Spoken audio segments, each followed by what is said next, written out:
All right, back at it. I learned the valuable lesson that don't ever go into the, I guess, into the Twitch stream unprepared, or else those bots are going to get you.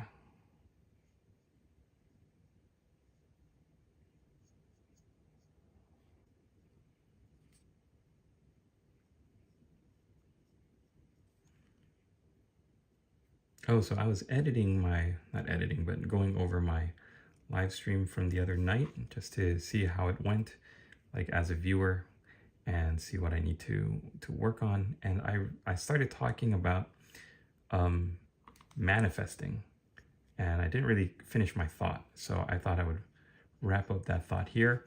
And that thought is basically like, I want you guys to have, and girls, guys and girls, I want you to have a positive experience painting, and I want you to imagine that whatever you're working on is already finished. And manifesting is basically putting yourself in the mind frame of being in the reality, in the future, where all of your work is done, and you can sit back and enjoy your finished painted army, and then you can look back to the process of painting it, and just imagine that you're taking your guys out, your miniatures out to the game club, or to show them off, or to take pictures of them, and imagine the feeling of pride and accomplishment that you're going to feel that you've carved out this huge chunk in your pile of shame. That's basically what manifesting is. And then somebody asks you, what, like, how did you get there? How did you paint this? Those are good colors. How did you do it? And then it's like existing in the future as well as the present at the same time. It's very crazy, crazy stuff. But I love the idea that manifesting the positive, right? Because we're always so optimistic when we start a project, but then we might lose that momentum. And my whole channel, my whole purpose, I think, in this community, I feel like my grand heavenly purpose in being put on this earth to do this hobby and to share it with other people is to get people to finish their miniatures, and get people to paint, and get people to stay motivated. Because getting motivated is one thing. It's easy when you see like the reviews and people painting stuff on YouTube and Twitter. It's the staying motivated that takes the most work. What's the model you're most proud of and project you're most proud of? The BL10 and Night Lords were really cool. Some of the ogres were sick. Isabella too. Thanks for reminding me, funny person. I think, or funny creature. The models I'm most proud of, I think, were the conversion work that I did on the Night Lords project way back in the day. I think that one ogre Stonehorn, or not Stonehorn, the Thunder Tusk that I did was a lot of fun. But maybe the project I'm most proud of is one that nobody brings up anymore. Oh, hey, Marcia, what's up? So many different names and call signs. I think the project, Marcia, that I'm most proud of might be Dreadfleet.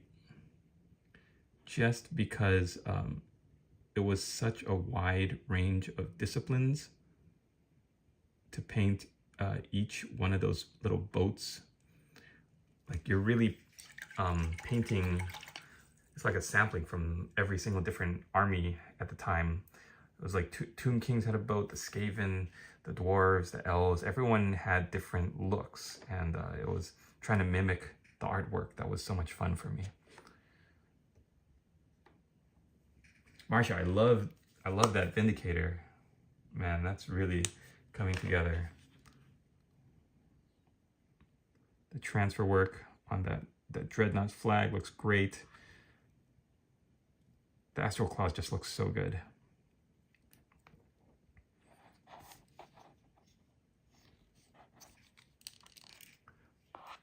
The crazy vampire floating mountain. Yep.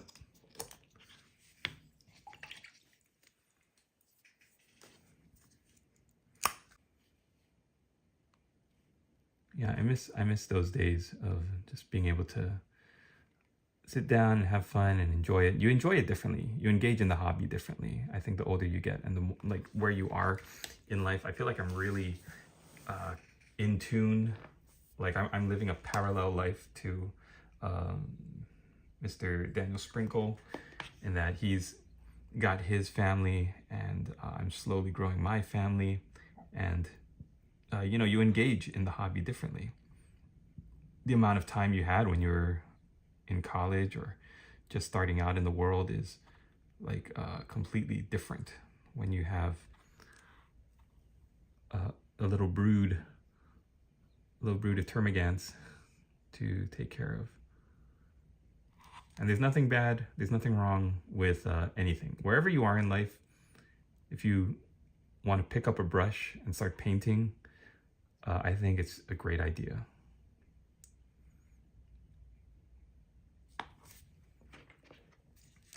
I want to be doing this like when I'm 50, when I'm 60, when I'm 70 years old. I want to be painting and making videos on YouTube.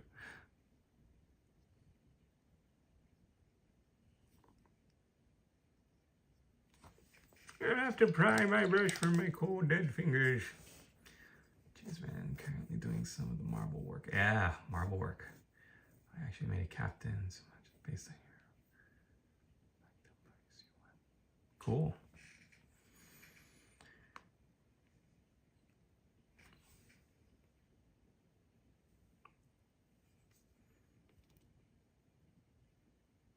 I like finding different ways to add, to use techniques in whatever I'm working on.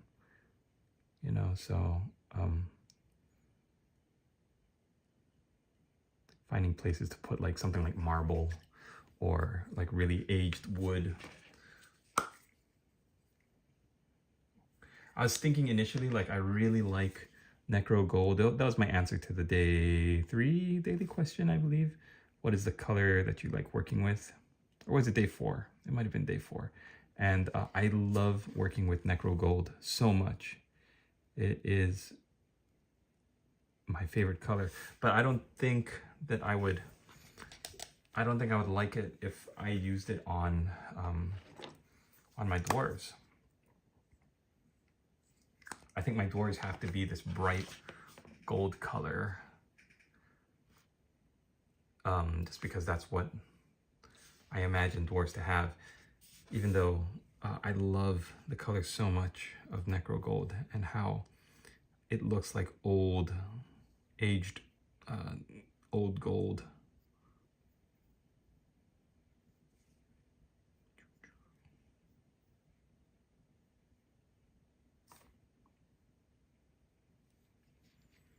What do you guys think of the all the Superman clips that are coming out?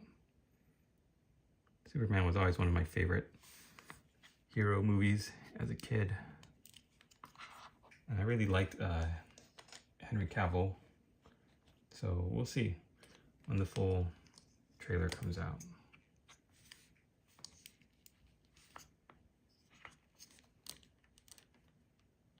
I feel like I'm so burnt out over Marvel. I'm having a hard time getting excited over Doomsday, like the Thunderbolts and Fantastic Four. There's just so much. And I remember when it was like, okay, we're building up to this Thanos thing, so there's this main storyline and you just kind of got to follow it. And it's like, okay, I can do that. And now at this point, it's like I cannot keep up with the movies and the Disney Plus shows. And although Daredevil looks really good, haven't been able to get into Daredevil. I just haven't had the time.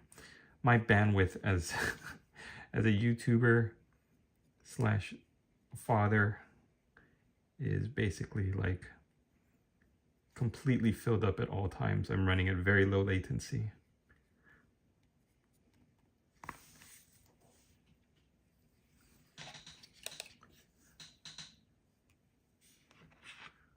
Where's Dicey Guy these days? You know, I'm not sure. Shut up and paint. What up? What up, bud? Yeah, Dicey's he's branching off and he's growing and doing his thing. I think I've seen him doing like a lot of Magic the Gathering stuff and some video game stuff. But he's on Twitch, right? Sometimes I see that he's doing a stream. I get like a stream alert pop up from him in the Discord on Twitch. So I want to, he's such a great guy. Dicey guy is one of the classiest guys on YouTube, and he's also like one of my like OG, when I think of like the OG people that followed me, that I followed in return, like the Idic Beers and the Jam Jars and Ringo Simpkins, all those guys that had channels, made content, and kind of like we all kind of interacted with each other and gave each other shout outs.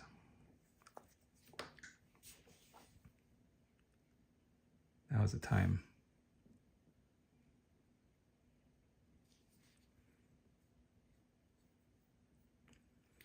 Like 2013, 2014. I don't know. I just got myself on a nostalgia kick the other day. I was watching some videos from the great JoJo Man, like in his bedroom, filming himself against the wall with that that wolf mask on. Man, those are the memories. I like when you look back at the old blue table painting videos and all that old stuff. You need a nest in your place of painting.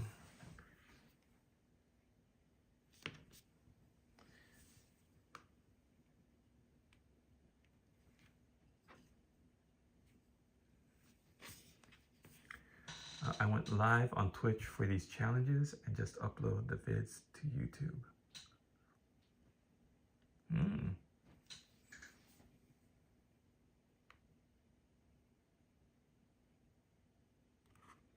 Oh, I see what you mean.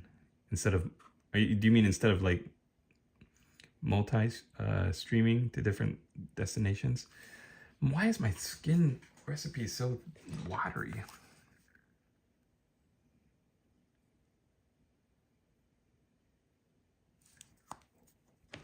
Internet nest system. Oh, I see what you mean. I thought you meant like a nest for birds, or like a sleeping bag to sit so that I could sleep here at my table. Do you see how my brain works now? Like as a dad, like I take everything so literally because I'm literally running on coffee and dreams. My dream that I'm gonna make it as a YouTube Warhammer person. It's funny, I see like the guys like Miniac and Squidmar doing all these big numbers, and I'm like, whoa, they've got studios and lights and crazy stuff, and they've been like so successful, and I can't operate at that level. I think I was always meant to be like at this cozy level of painting where my videos are very minimally produced.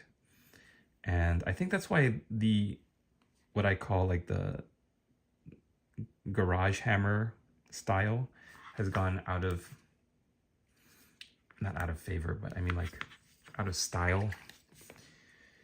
You see so much overproduced, over-edited, quick cuts and talking about the latest Warhammer stuff, and not many people just do very, relaxed and chill videos of painting anymore.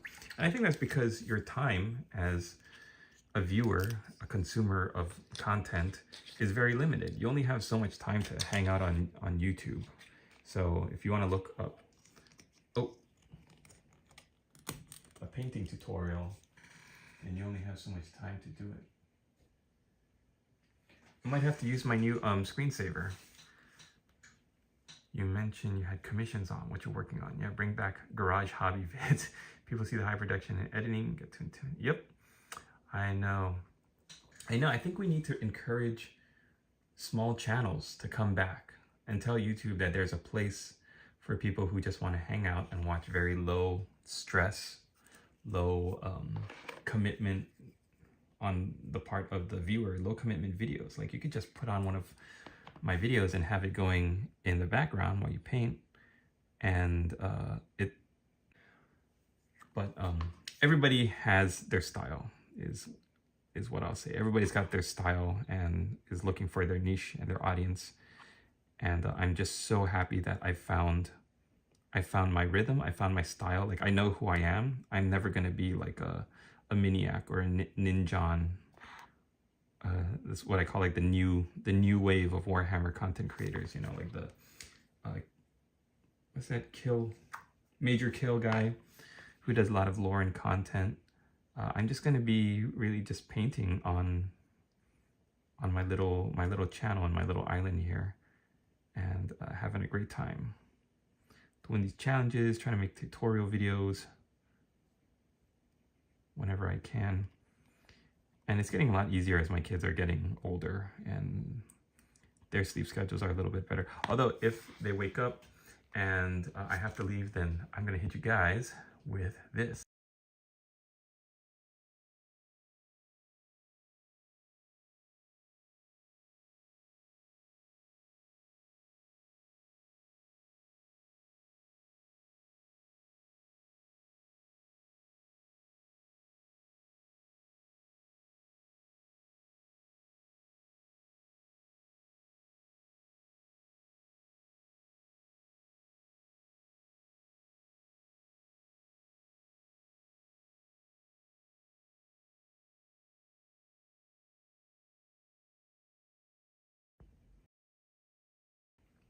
Ta-da!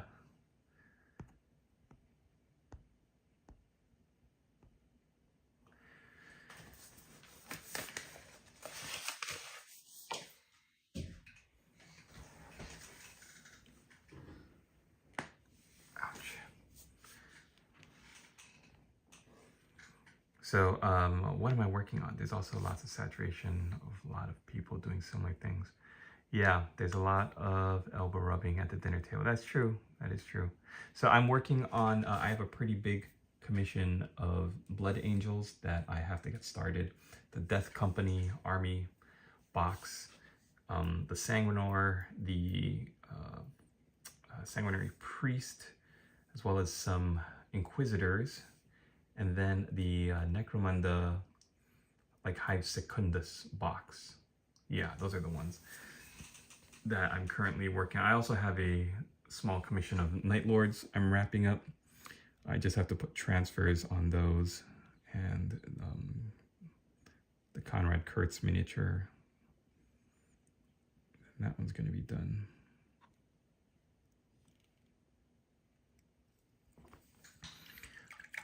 But it's a bummer because I've got this Blood Angels one, and my client is super cool that he allows me to switch turn buggy up upon your break. Oh, okay. Sorry about that, Leo. I think I don't know. I'm gonna try to save that so people aren't just like staring at my table, but I don't know if I'll just keep it on the screensaver. Couldn't even use chat anymore. Huh. Yeah, maybe I won't use that screensaver thing. I thought it was cool because it was like I could just throw up a slide while I ran off to deal with my screaming babies. But if it's gonna make everything all buggy, then maybe I won't do that. Maybe I'll just say I'll be right back, and maybe I'll be right back, and hopefully come back before like an hour. If I ever have to leave you guys, don't feel bad about leaving the stream to do anything else with your lives more productive. It's just, if my baby starts screaming, I gotta go. My poor lady boss is trying to keep my one of my twin girls might be coming down with a little bug, so she's in bed with him right now, and I want to keep them as happy and as restful as possible. So if she starts screaming, needs a bottle or whatever, then I gotta dig out. All right, let's go. Let's get productive. We need to get productive here. We need to start painting more beards and gloves.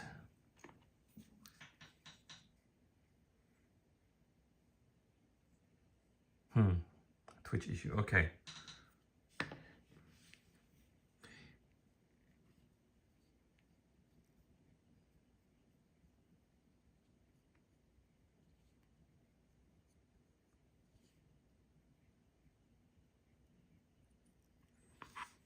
Yeah, so to go back to the manifesting thing real quick, I imagined that I had already finished the month and that I was finished with this army. Not only that, but I put it up on eBay and it sold for like 800 bucks. And I don't know why that number stuck in my head, 800. But I woke up this morning and I was like, it was like I had already lived it and then came back in time. And now I'm here and I'm working my way to that finished reality.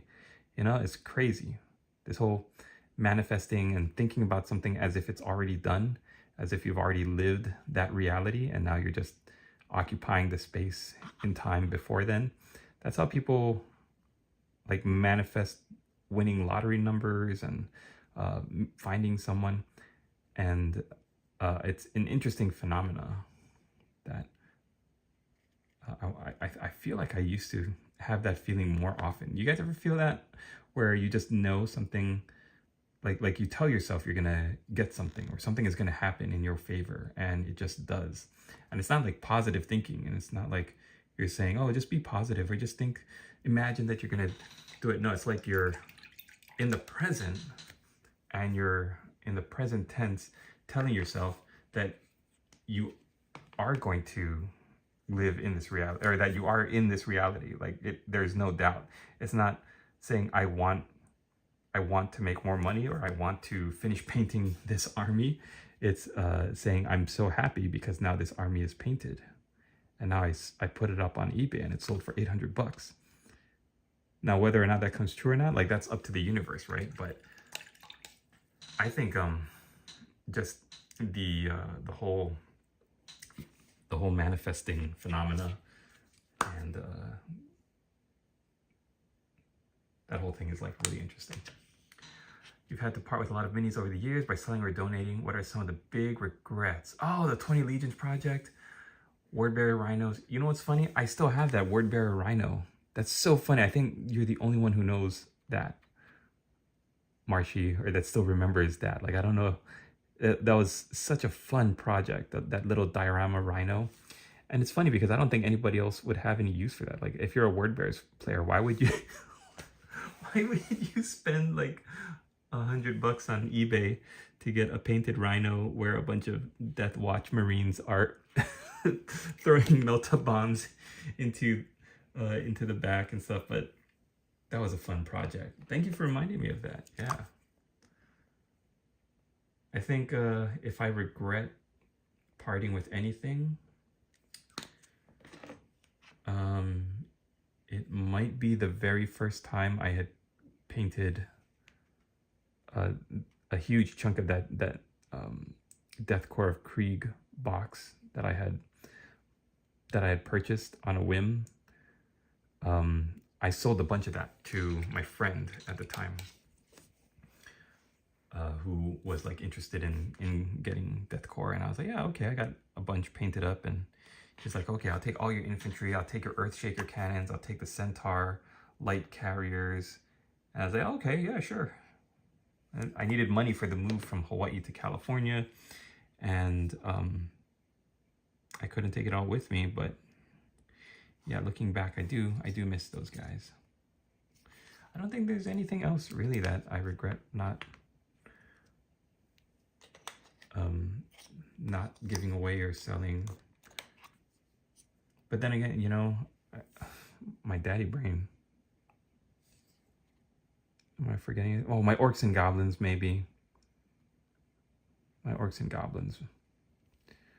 But I don't know.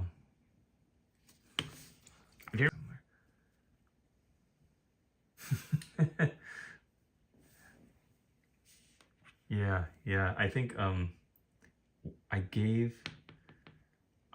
like that project where I painted the 20 Space Marines Legion. I gave my shop those guys, and I think they just said, oh cool, thanks, and then sold it, or they binned it. Like, I've never seen it on display, and I was like, oh, I don't know why I did that.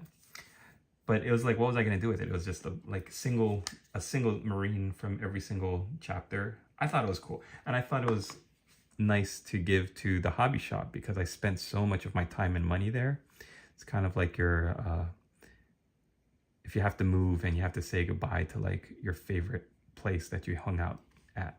It was like a gesture that I wanted to have them remember me by. But I don't think, you know, business wise, there's no reason why they would display it anywhere, because it's taking up shelf space that they could be used to put product.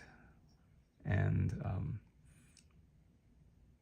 yeah, so I don't know, maybe they did display it and then they binned it, but it was nice. It was nice. The guy who took it was like, oh, that's cool, thanks. And he was a good friend of mine.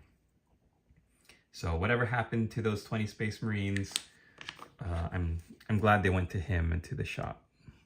Like, I don't regret it at all.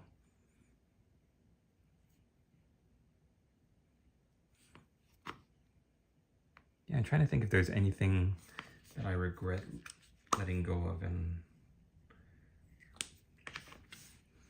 nothing really comes to my mind. I want to tell you guys this, like when I was a kid, or not a kid, but when I was really getting back into the hobby and I wanted to, like I wanted to have an army or a force from like every single playable faction. And I know how unrealistic that is, but when they were first coming out with start collecting boxes, I thought, oh, these are affordable, right? They were under $100 at the time. They're like only $90 US for a get started box. And I was like, I could work my way, like I don't have to buy every single start collecting box, but I could work my way through one, and then I would have a playable little force. It might not be like legal in the game, but I could learn how an army played and then move on to the next one. And I could just start collecting boxes. And then Games Workshop just keeps jacking up the price and pricing out people who want to play or collect casually.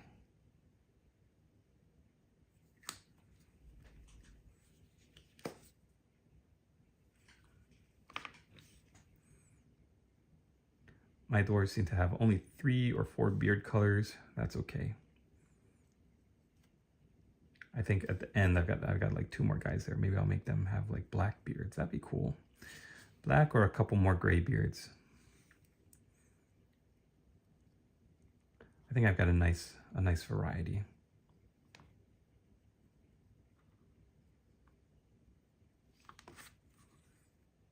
And then, I don't know if you guys remember, but Games Workshop released a poster at one point in their history, and a poster of like different Space Marines from all the different chapters.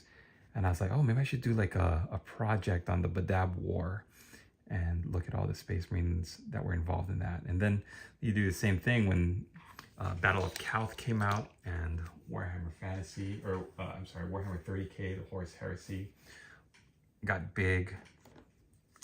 And everybody was into like painting everything in Legion Heresy colors. And that's something I regret not doing. But who knows, you know, it's never too late.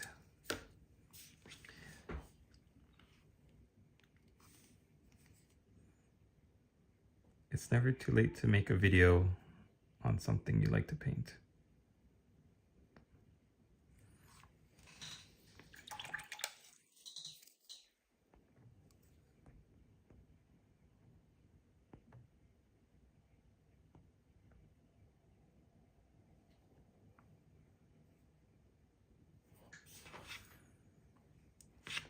So what are you guys working on? Let me know what's on your painting tables for the night.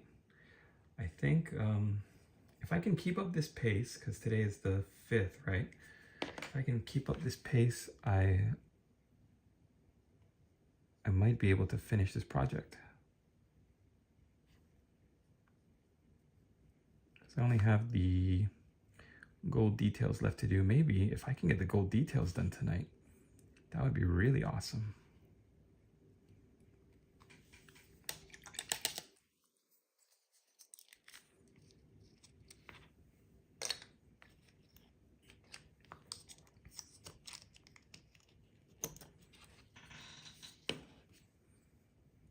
In the waking up phase. Brother, for me, that's become like 3 cups of coffee, one after the other. In the morning, my babies wake up, and then I have to take one out because I've got twin girls, so the other one is still sleeping with mommy. And I take one out, I make my first cup of coffee. I drink a nice big cup of water first, though. That's important. It's something that I wish I did when I was younger. And I was looking up all the health benefits of drinking water first thing in the morning, how it kind of like resets your system, gets everything moving in your organs, makes you more like alert, has the same effect as a cup of coffee, couple cups of coffee, I read. And then I'll take my first cup of coffee after that.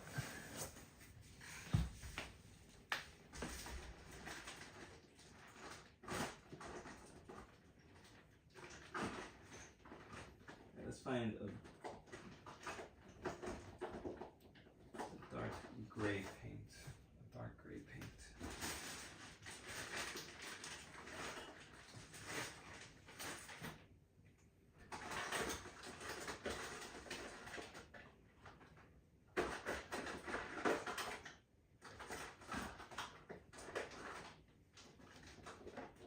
Green. Dark gray, dark gray.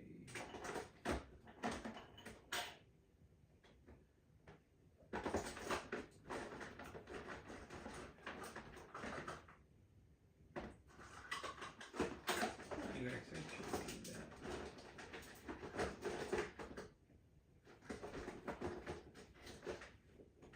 Aha!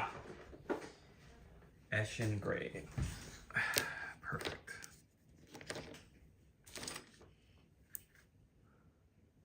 Still on the Vindicator. I feel a bit bad doing it since I really should be doing the Marine. I'd be able to paint a vehicle without an airbrush. I might power through and commit. Finish Kroot and Frog for the Golden Froggers. And ooh, I checked that out. Alice in Wonderland board game. Is it like the McFarlane style? That dark gothic art.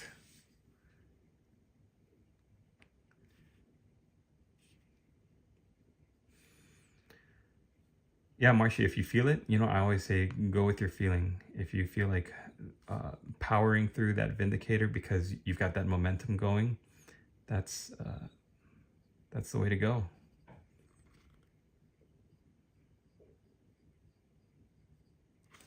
Yeah, Ashen Gray is it's a pretty good color.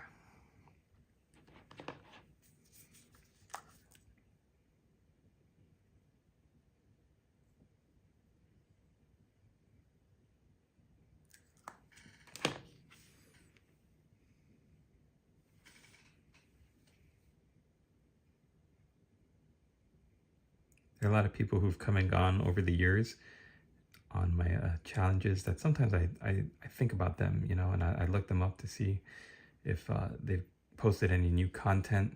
And sometimes they're like completely gone. They've not only stopped making content, like Alternative Artist, if you remember her, she just stopped making content, but her channel's still up, so you can look at all of her old content. But then there are others like this one channel, Warhammer Fat Kids, that I love their stuff and they're so much fun, and they deleted their channel. They erased it completely, so you can't even find them anymore. But like the Mega Tim Hoes and the people, I hate when I see people who post great content that decided they're gonna nuke their YouTube channel for whatever reason, because it's like all of that effort and all of that, you know, all of the time they spent, all of the ups and downs, the blood, the sweat, the tears, it's gone forever.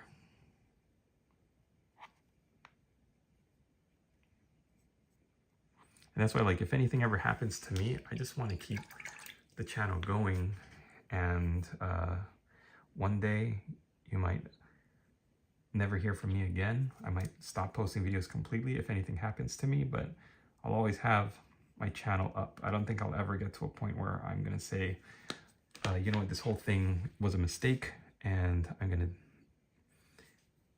I'm gonna erase every trace of it from the internet.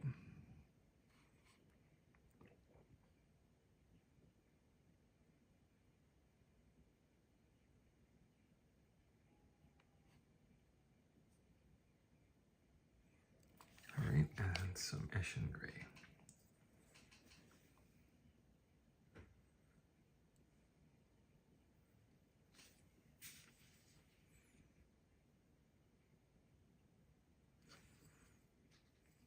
I want to get this project done.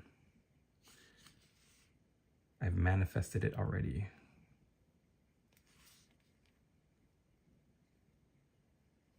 Isn't that crazy? And then I saw a video of like some monk talking about manifestation and saying, if you want something, you can't say I want, because when you're speaking your affirmations, it tells the universe that you are coming from a place of lack. There's a distance between you and your goal, right? I want more money. I want a finished army. I want whatever. So instead, you say, I'm so happy that I have this finished army. I'm so happy that I have $800 in my bank account because somebody bought these dwarves. And the hidden, unseen powers in the universe all are gonna put you in that timeline where that happens. I hear my babies crying. That's what I want to believe. Like, I know that's crazy. 5 years ago never would have believed that kind of stuff. But like I said, I'm a different person now. I'm at a different point in my life. I never thought I'd be painting dwarves again 5 years ago. Now look at me. We made it, kid. We made it. And now we're moving on to the gold. Retributor armor, it's going to be shaded eventually with Rakeland Flesh Shade. That's it. Do you still keep in touch with the band you did that gig with in LA? Holy cow, Marshy, these deep cuts. I don't keep in touch with them, but I see regular emails from when they perform. And my contact, who actually got me that gig, I think she stopped performing with them too, and she's doing like a different kind of teaching gig. Like, the thing with performing anywhere, it's all about like who you know, right? And staying in the business and staying relevant and continuing to book gigs. When you stop doing that and you stop networking and stop sending emails saying like, hey, what's going on? Have you guys heard of anything that I can go out and put my name up for? Then people kind of forget you. And it's not through any fault of their own. It's like everybody's trying to survive. Everybody's trying to make a living, especially when COVID happened and shut down the world. There was a lot of people, performers, who had to really fight to continue to find work.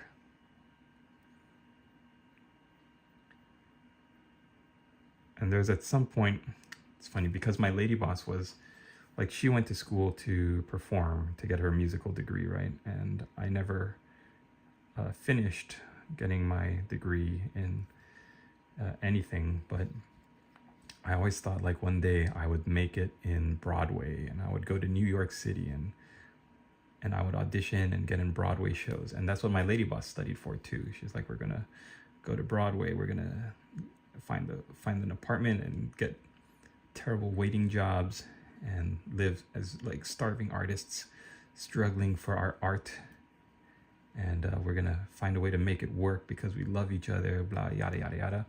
And we never got out there. We ended up in California, and that's where we are today. And it's funny because if we had moved up there and pursued our dream, then I think so much in our life would be different. Like, I don't even know. I would probably not be doing any kind of hobby anymore, right? Because all of my money would have to be going towards rent. How we gonna pay? And I think It's funny when you think of the infinite timelines, quantum theory, right? That there exists like all these different timelines that are possible. Like at any time, you could shift between timelines into another unconsciously, or using your consciousness.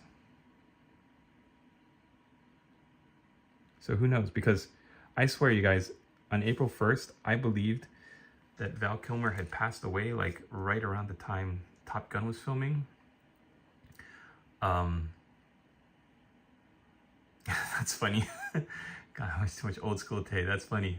Those are all deep cuts, Marshy. Very deep cuts. But I remember like when Maverick came out and the Val Kilmer documentary came out, I thought he had actually passed away, and that they had done like in memorial for Val Kilmer. And I remember thinking like, oh wow, he finished Maverick at least. He finished the Top Gun movie. He's like such a great actor, and what a talent. And then of course, like we found out that he passed away just the other day, like 5 days ago. And I was like, what? And me and my lady boss were both like, didn't he actually pass away like years ago? And we feel like we're crazy because nobody else agrees with us. Everybody else is like, what are you talking about? Like, he was sick. Everybody knew that he was sick. But yeah, it's crazy. I feel like we were in a timeline where Val Kilmer had passed away in 2021-ish, 2022. And now somehow we're here. But that's what I mean, like little tiny things like that. Like some things feel different. Like you wake up one morning and it's like you think something is a certain way, but it's not, and it's never been in your timeline. Crazy. I talked about that before, but it's like you have to have concrete examples, right? You can't just say, oh, I feel a little weird or different today. You have to have something that people can think about. Also, she took trombone lessons. Yeah. I didn't see that. That's funny. Don't let her see that. You told them I took trombone lessons? Oh, man. See, I put this Wraithbone away. I had thought I put this Wraithbone away. And there must have been a little bit of a crack in the pot lid, because it is like clay now. What a mess. Why do I keep buying this stuff? I feel like a crotchety old grandpa. Why do I keep going back to this stuff?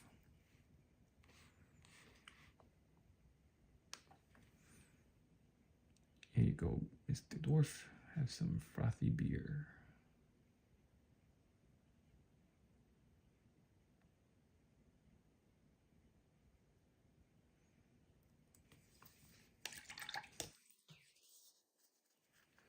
It's pretty good. This is the standard that I want to get to all of my dwarfs. Base coats and gold done. So what I'm going to do is I'm going to take the second, the third, and the fourth rank of my dwarfs and set them on the side. And I'm going to put my ready for the next step dwarves here on this side. And as I work, I'm just going to slowly move them over. Sometimes what I also like to do is just knock these guys down and put them on their side, because that gives you a little visual impetus. This is chaos over here. These dwarves are in a big pile and they need to be sorted out, right? So I'll just pick one up and start working on it. And when I'm done, just add them to the finished pile over there. Anytime you notice there's gunk in the lid, you need to ungunk it. That's true. You were darn right, Leo. In fact, why don't we do that now? Because I know I'm going to forget, and then it's just going to keep gunking. So, man, this is like the worst. Cleaning up pot lids.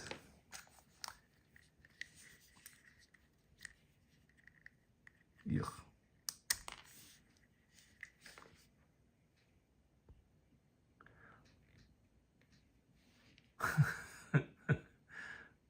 Yeah, but it's funny because there are all those kinds of misremembered. They say it's misremembered, like, oh, you just don't remember it correctly. Misremembered things.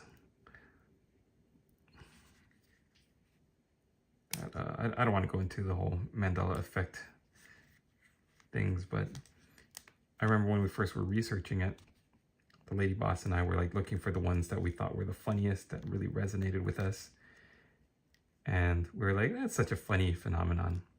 I think if you tell somebody about the Mandela effect, how they react to it kind of gives you an idea of like how deep they're willing to question this world and this life that we're in.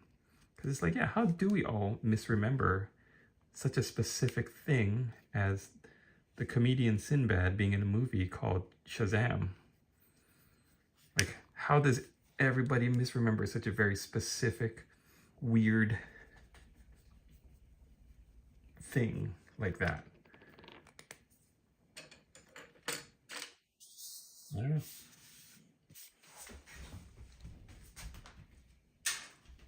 How is it that like so many of us remember the Monopoly Man having a monocle? Or Berenstain Bears being, not Berenstain Bears, but Berenstein Bears. Anyways, I said I'm not gonna go down that rabbit hole. So we're just gonna keep working on these dwarves. Let's stick with the thing that's simple and acceptable. Yep. The Fruit of the Loom logo, yeah. Yeah, there was Kazam with Shaq. But it's like, how do so many people remember Sinbad in a movie called Shazam? It's weird too, because I can see the cover with him in like this goofy getup, like with a genie hat. Which, like, you know, in the 90s was like very that's not really what they look like, but like wearing like a little hat on his head and a purplish reddish outfit, and the box cover, or the title, the poster said Shazam, and he was a genie. It's like, how do so many people misremember such a very oddly specific thing? Or like the Fruit of the Loom, that cornucopia. You know why that's a weird one to me? Because I did not know what a cornucopia was. Like, I didn't know that it was known as the Horn of Plenty, because it would just like overflow with like foodstuffs. You know what I mean? That's like, oh, okay. But when you ask somebody like, what is that? What is that horn thing? How else would I have learned what a cornucopia is? That's what I keep telling people that say, oh, you just misremember it. There was never a cornucopia on the Fruit of the Loom logo.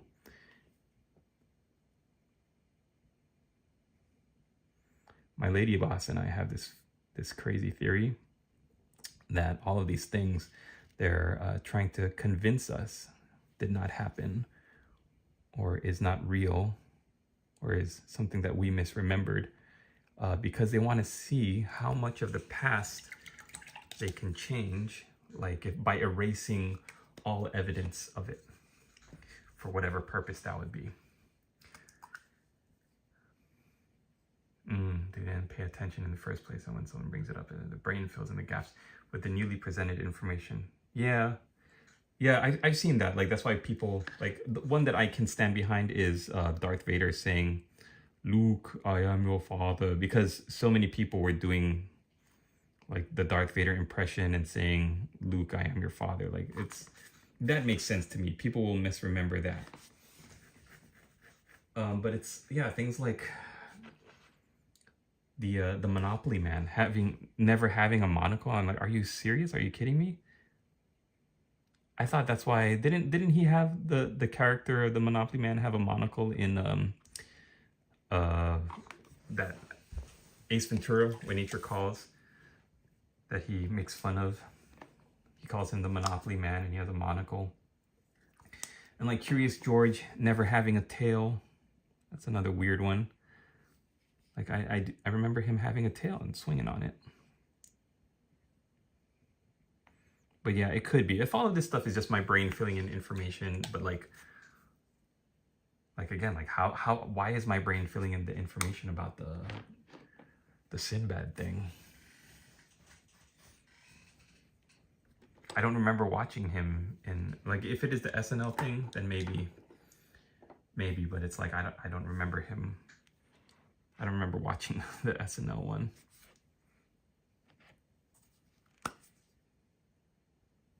See, this is why I can't paint when I talk to you guys, because like I get so distracted.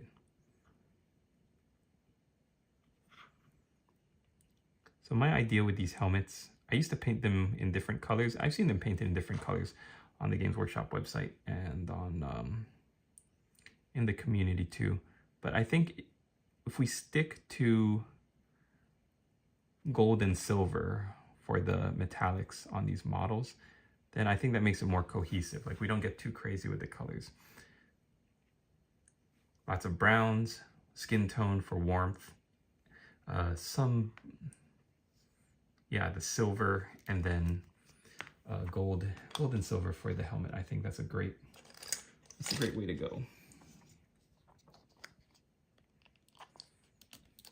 I love the gold too. Once you put on the gold, it's like, also, no, I am your father rarely works out of context. Yep. You come back, oh, no, it's never actually said he wanted to meet Spicy. Marshy, that's pretty funny. Your brain is just misremembering. I have never once said that. It is the Mandela effect. That's hilarious.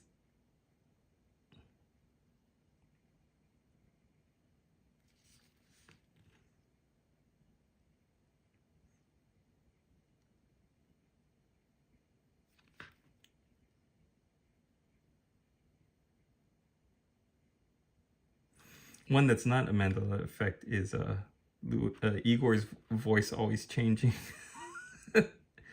Sometimes he sounds like a demented Frankenstein monster, Igor.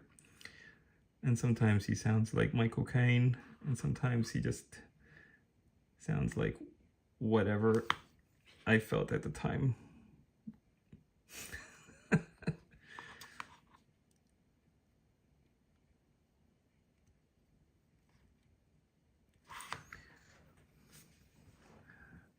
Lewis review. I had this whole little classic WarbossTae sketch of Lewis and Igor and Commissar Bane, and then I think I just was like, I don't have time for that. I gotta paint these dwarves. But I'm gonna get back to them. There's more. I'm thinking of doing some like very specific stuff with the boys, so we can get them back on camera. They're just sitting here hanging out right now.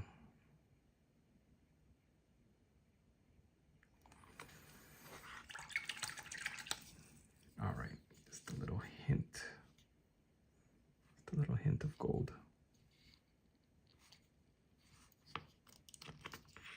Yeah, I gotta get cracking, because if I can finish these guys, then I'll move on to the Quarrelers, and then I can get onto the Warriors with the double-handed weapons and then with the hand weapon shield. I don't want to get too far ahead of myself, but like I gotta get this stuff done by the end of the month. I got too much going on here.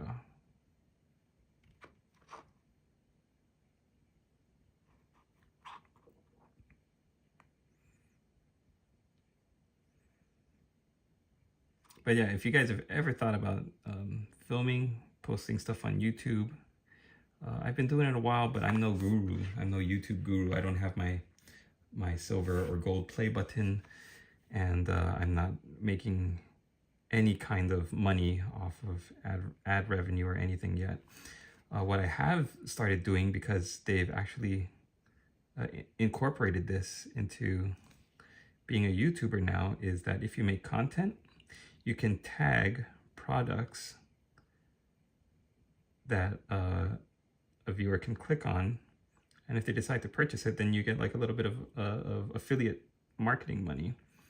So I've started tagging, like, obviously the Dwarven Mountain Hold Battalion. I've never met a spider. Everyone is just misremembering them. Oh man. We still have yet to see the spooky single cruise. It's the Mandela effect again. But yeah, you might have seen also the YouTube shorts I've been posting of the transfer sheets. Those are all transfer sheets I purchased off of Games Workshop, but I think they're selling it off of different vendors who have it and are offering it as tagged products.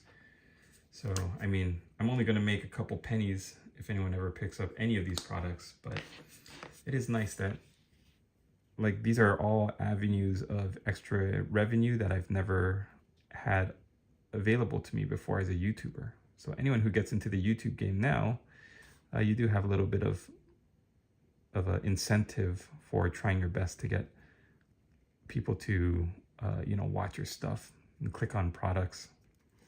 I figure if I'm working on this stuff already and I like it, then why shouldn't I promote it? Why shouldn't I tag it? Because I want more people to like the stuff that I like. You know what I mean? Like, if I'm enjoying these dwarves, it's not a slog for me. I don't feel like I would hate to tag the Bretonnian Knights of the Realm on foot, because I hate that kit so much with a passion. So doing this though makes me happy. Painting dwarves makes me happy. It takes me back to a simpler time in my life. And I would love all people from all walks of life all over the world to also experience the same joy that I'm feeling right now.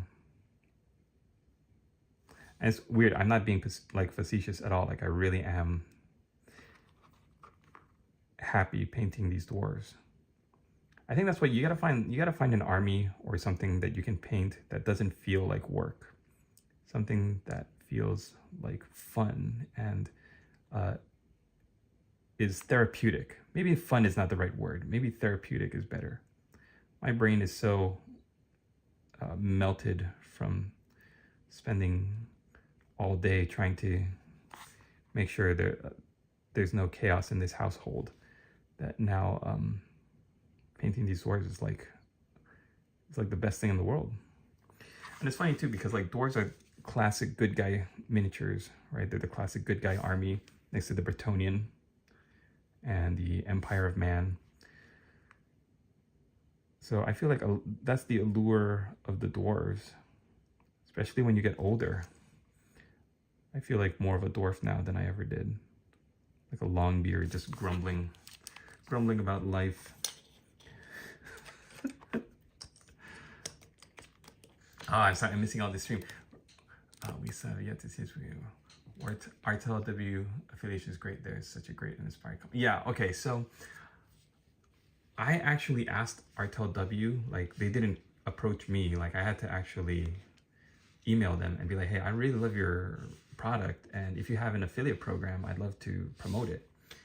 And I was so happy when they said yes and they got back to me, because I was like, I know I'm gonna spend so much money on your miniatures already. Like, I want to help promote it. And they've never given me a free miniature. Actually, no, I take it back. They did send me the Voidborn, all the witches, and that one. The first Voidborn order I made, I think it was called like the Gore Festival. All the naked, half-naked witches that I love so much. They did send me that for free, but that was it. Everything else since then that I've shown off, I've actually purchased during like the RTLW sale, because the savings are so good. In fact, they just had an 8-year anniversary, because they just turned 8. They had a pretty good sale that I wish I knew about or taken advantage of. I think I was busy getting ready for the painting challenge. And by the time I realized what it was that they were doing, they had already come to the end of the sale. But I love RTLW so much. I think my only issue with them is that it takes so long to get the miniatures. Like I order it in, I think I ordered their fall sale last year, right? Ordered like so much stuff from them, like $300 worth, I think. But because of the sale, it was like I was getting twice that much in value. And I was just so happy to get it. But I had to wait forever. I think I got it at like the end of January. But I guess it's because shipping, gotta wait.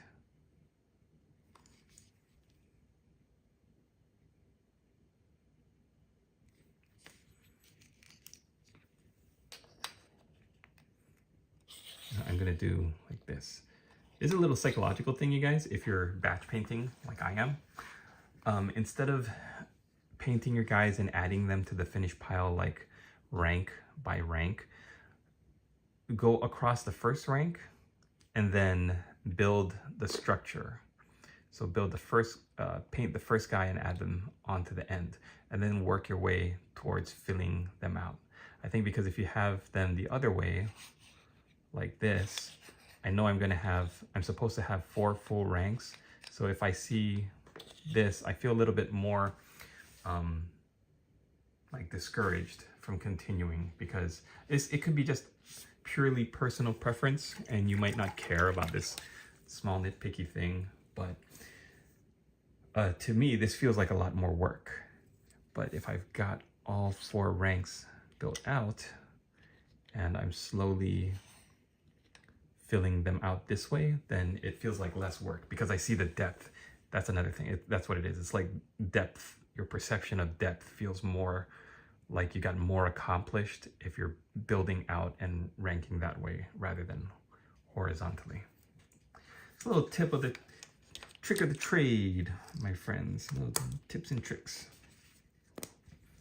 That's what we do here at WarbossTae Studios.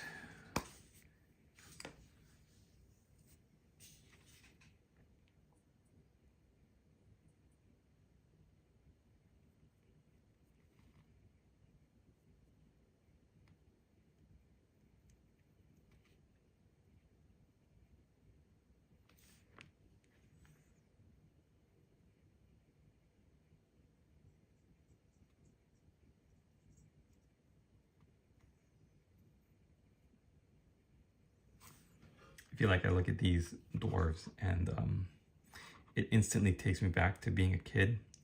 And so the other night I looked up on eBay, I looked up the 4th edition starter set, which was the first miniature I ever painted, a goblin spearman from that. And they're selling it on eBay. I was like, of course there would be, why wouldn't they? And then I was like looking up the prices for them, and they are so less expensive than I thought they would be. They're not affordable, but I mean, when you consider the other starter sets out there, like Leviathan and even the old world Bretonians or the Tomb Kings, the 4th edition starter set I've seen for like under $200, and you get a bunch of high elf spearmen, goblin spearmen, and goblin archers. They didn't have night goblins back then, but I think they did have, like, their goblins had hoods, but they weren't wearing like completely black robes. I don't know if that makes sense. So I suggest you check it out. Go look on eBay and search for Warhammer 4th edition starter, and then please buy it for me, because I can't afford that kind of a purchase right now. But no, get it for yourself if you want, and then experience the same joy that I experienced when I painted my first miniatures. It's funny, they're so simple. Like, you just clip them out and put them onto the plastic base. And then if they're a spearman, they would have come with like little plastic shields. but like literally they come in with one body. Like there's no gluing, there's no assembly. It's amazing when you think how far we've come in like the design of miniatures. And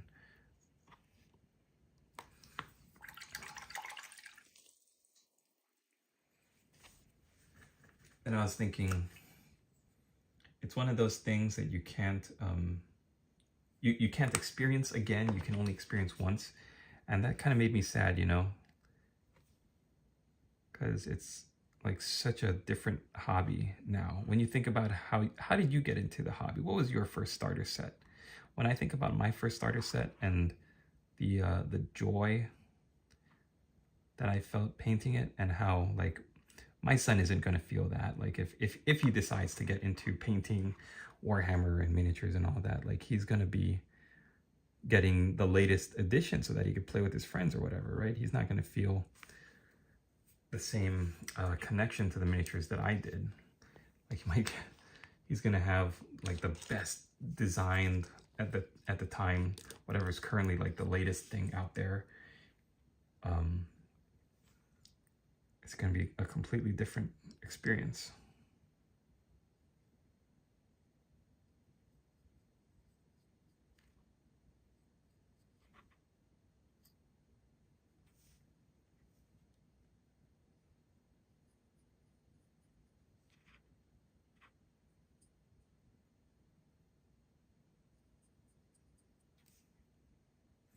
It's so funny. Definitely should do that. What inspired you when you started Project Challenge? Yep, I was thinking about it more after like we had kind of talked about it. I think that would be fun because everybody's gonna have something in their bits box or in their collection that is going to remind them of the first thing that got them into the hobby, that got them like really inspired to start. So it would be fun to put it out there. Say like, hey, what inspired you? What do you have in your collection that could be like from your first army or from the first starter set that you remember collecting, something that inspired you to get into an army or a game system. And just paint that up and see what happens.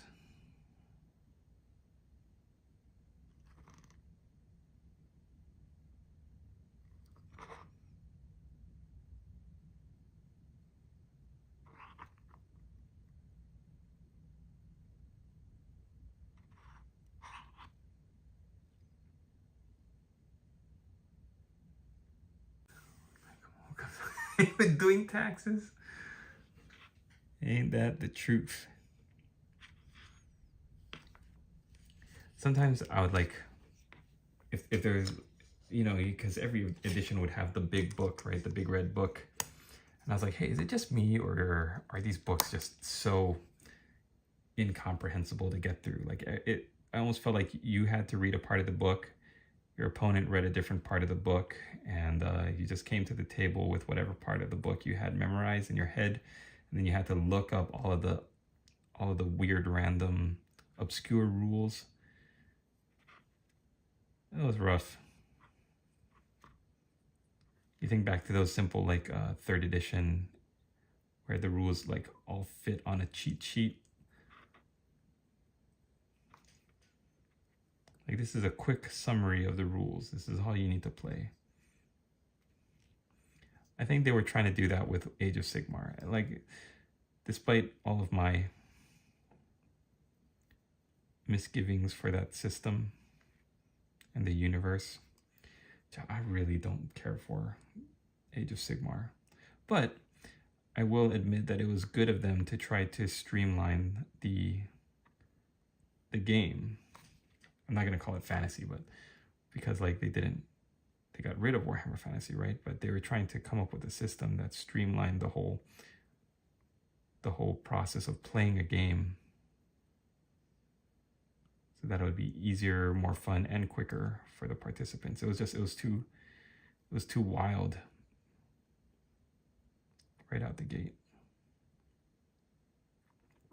And so they had years and years of developing, and now it's great.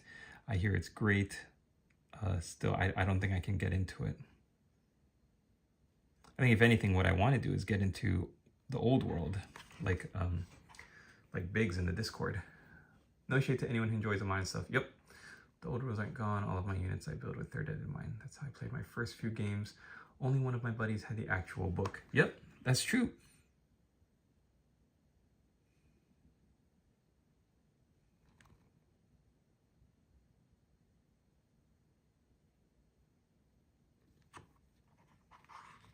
I think a lot of people might have had, there was a time when I was playing either 8th or 7th edition. A lot of people just had the book that came with the starter set. Nobody had, maybe one of us had like the big red book, but like the starter set was enough, right? You just had, it had like the little book that you would flip through, little condensed rule book. And that was like good enough for everybody.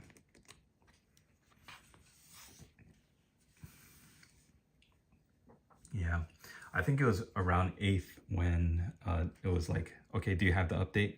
Okay, but do you have this update? Okay, but do you have like the army book and the army rules? And do you have, like, you needed more and more things to play that you're flipping between.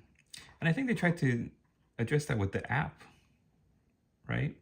But then there's the issue with that because now you need, like, there's a paywall for the app.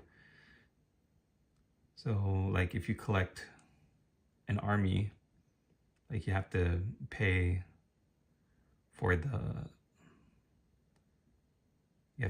code to be able to see what they do on the app. But the app is supposed to be super fast.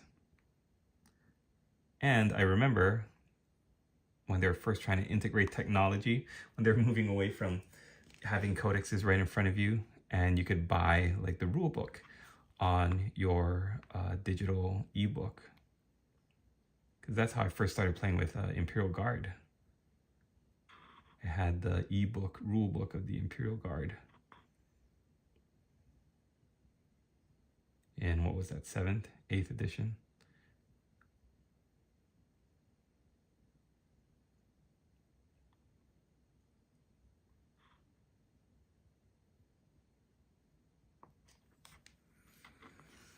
I need to buy some, so I'm loaning one.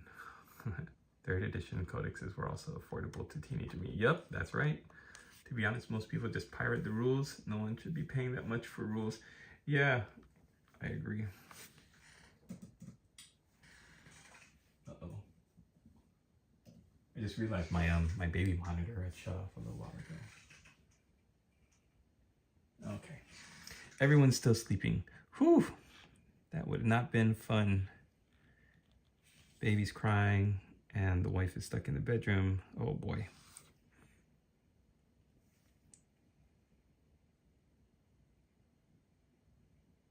I remember when they fantasy started getting into the big monsters and the Ragnarok first came out.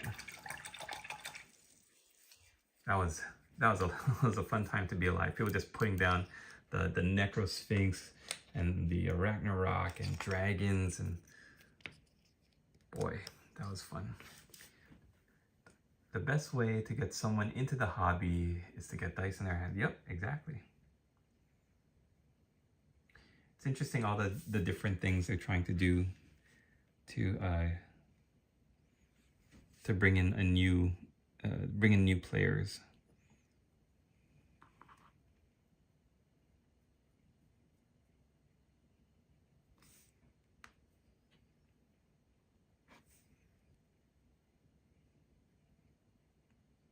These releases are coming so fast.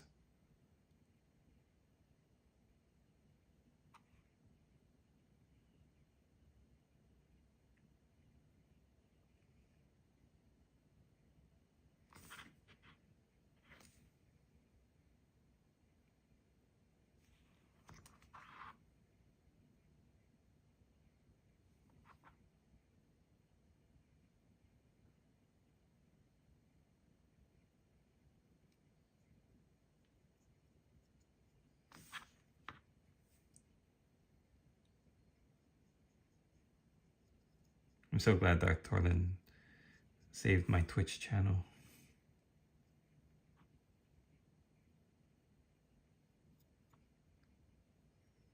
From bots.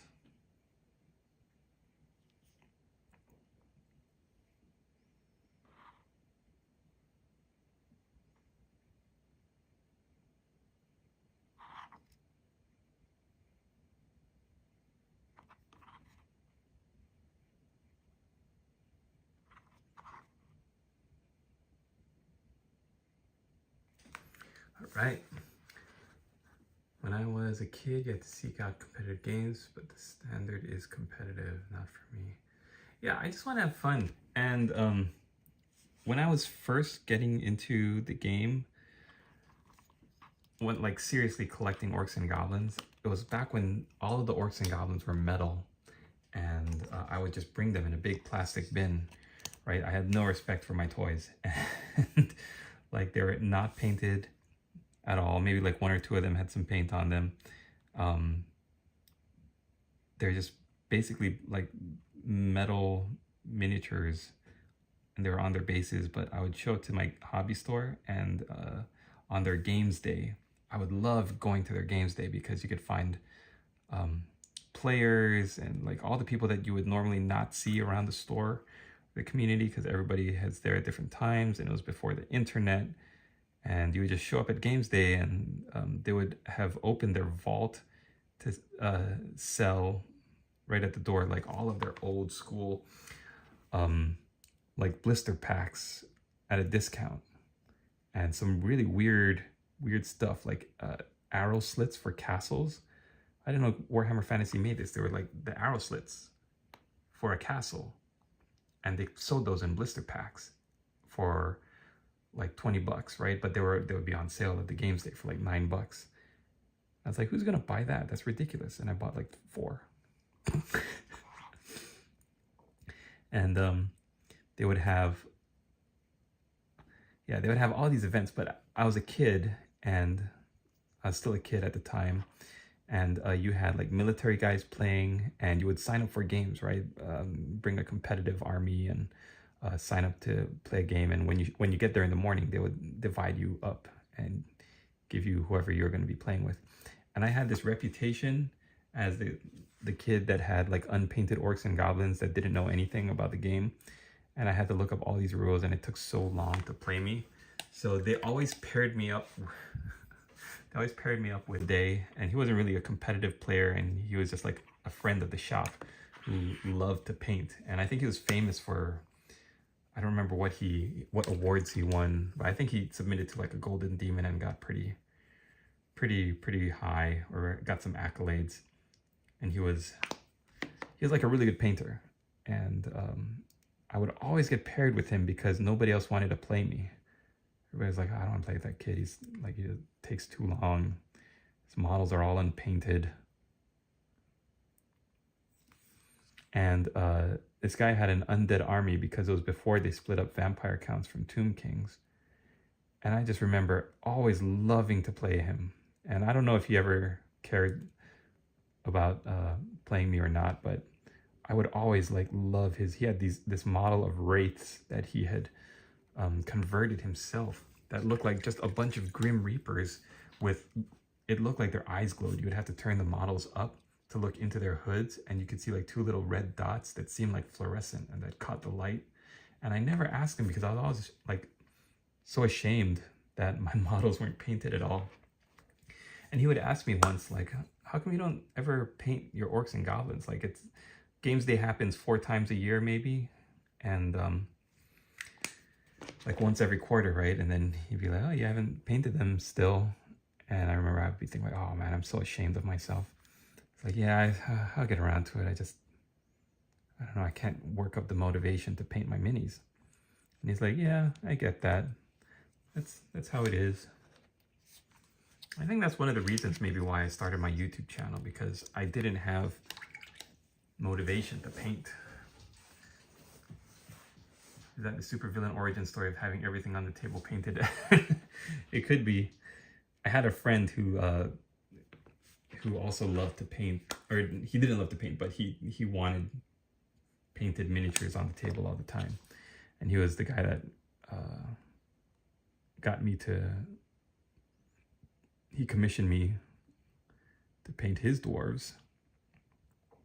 And he just didn't have the time because he was a teacher too. And he was working and he was doing his own thing. So I was like, yeah, sure, I'll paint. I love to paint. At the time, I was like trying to get better as a painter.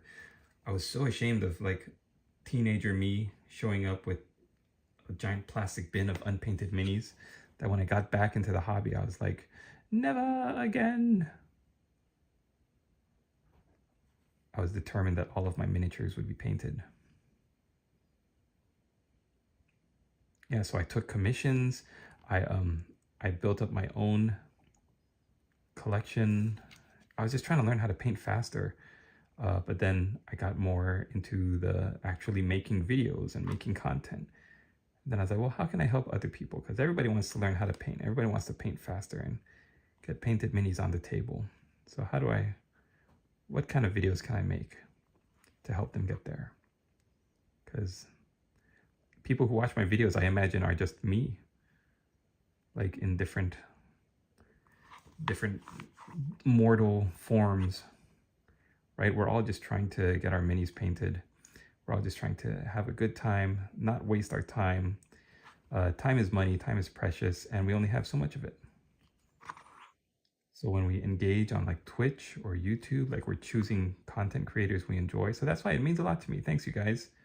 Marshy and Leo and everybody who's popped in.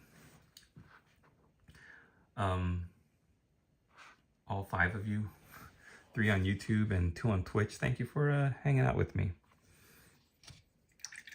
You could be anywhere in the world and you chose to be with me while I paint these doors. Look at that. Look at that. That's awesome. That is so great. Oh, man.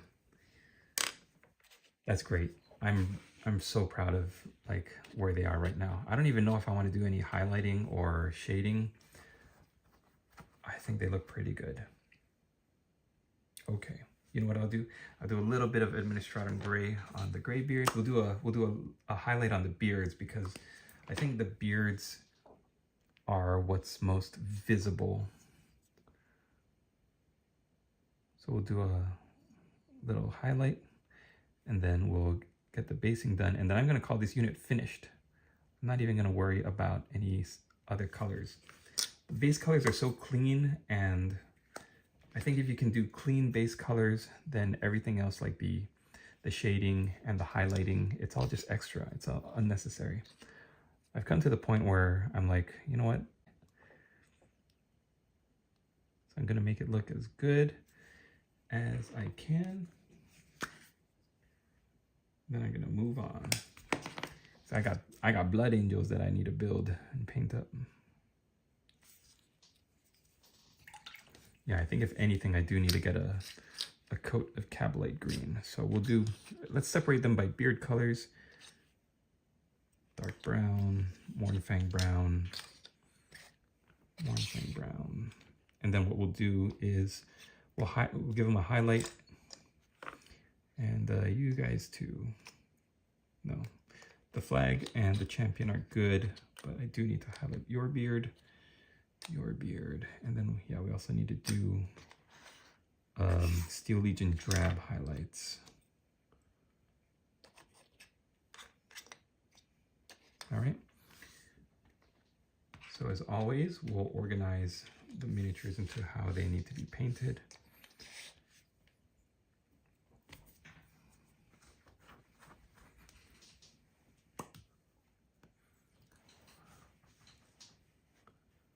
A big paint-a-thon with all the focus. Yeah, that would be great.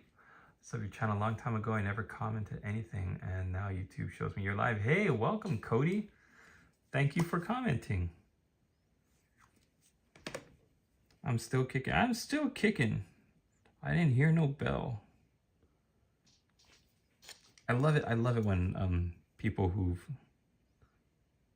been watching my videos for some time now, like when they mention it in the chat, like when they talk about it, like I love that. That's great. I'm really happy to connect with people. I think that's how I met all you guys, right? That's how I met like Darth Torlin and like marshy, obviously. Most of the people that hang out in the Discord have seen my older videos, but even those who are like newer viewers, that means a lot to me. All right, now Scrag Brown, guys. If you have Scrag Brown, that is like a miracle color. You can use it to highlight your dark brown leather. If you do your leather pouches or bags in Dryad Bark, wash it with Agrax Earthshade and then highlight up with little scratches of Scrag Brown. Scrag Brown is also a perfect color to highlight your Mournfang Brown. You can put it right on without a wash. Unfortunately, I don't have it. So I'm going to be using Gorthor. Scrag has a little bit more orange to it. Gorthor is more like a bone colored highlight. So I'm going to be using it on my dark as well as, let's see how it looks on Mournfang. No, you know what? I can just tell. It's more for the dark beards. I have to find something that's closer to a match for my Mournfang Brown. I know Gorthor works on Dryad Bark because it's what I use for my Death Core of Krieg, highlighting their trousers.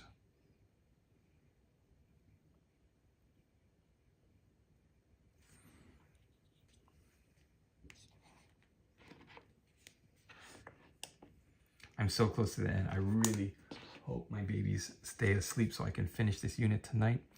That would be really great.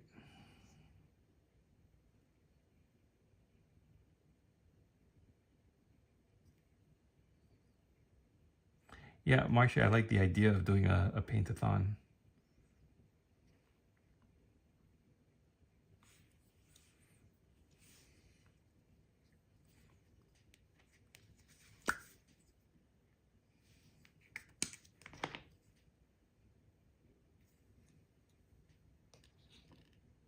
I think the hard thing would be it would need to fit everyone's schedules. So I have to figure out, maybe we could have two. Maybe we could have a North American one and then a Europe one.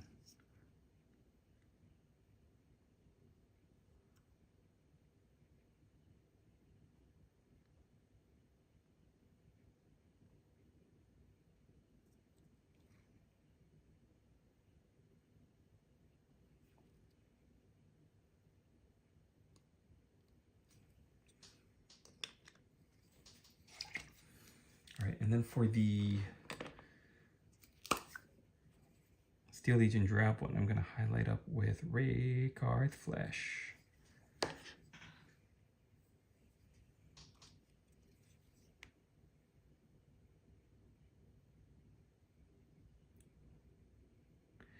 Here's a quick tip, guys. If you do highlighting on beards, because there's so much, the place where you want to do your highlights is at the middle of the strand, at the very tips, and at the root.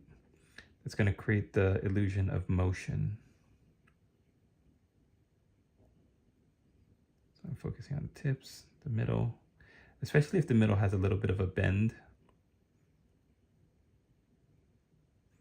Then at the roots. Yep, there's my baby.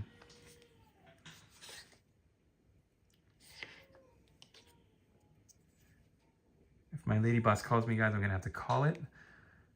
I'm gonna get to painting for the first time this month. The minute I hear my lady boss call my name, I'm gonna have to call the stream. But thanks so much for watching, you guys. I hope you enjoyed seeing the dwarves get this far. And I'm doing my my sign off here just in case I have to hit that end stream button lickety quick.